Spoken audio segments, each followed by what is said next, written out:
நம்ம ஆழ்வார் திருநகர் ஏரியாவையே திரும்ப பார்க்க வச்சுட்டாங்க. நம்ம ஆழ்வார் திருநகரில் புதுசாக ஓப்பன் பண்ணியிருக்க விஜிஎம் ட்ரெடிஷ்னல் ஃபுட்ஸ் அண்ட் ஸ்நாக்ஸ்க்கு தான் கைஸ் இன்றைக்கி நாங்கள் விசிட் பண்ணியிருக்கோம்.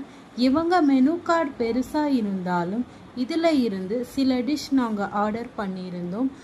நாங்கள் அவங்க கிட்ட ஆர்டர் பண்ணதில் கோதுமை போலி, வாழைப்பூ வடை, சென்னா மசாலா அண்டு சொய்யம் தாங்க ட்ரை பண்ணியிருந்தோம்.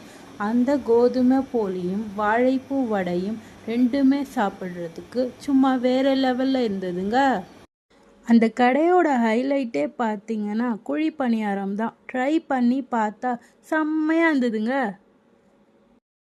ஸோ இந்த வீக்கெண்ட் நீங்கள் உங்கள் ஃப்ரெண்ட்ஸ் அண்ட் ஃபேமிலியோட எங்கேயாச்சும் போகணும்னு பிளான் பண்ணி இருந்தீங்கன்னா நம்ம ஆழ்வார் திருநகரில் இருக்க விஜிஎம்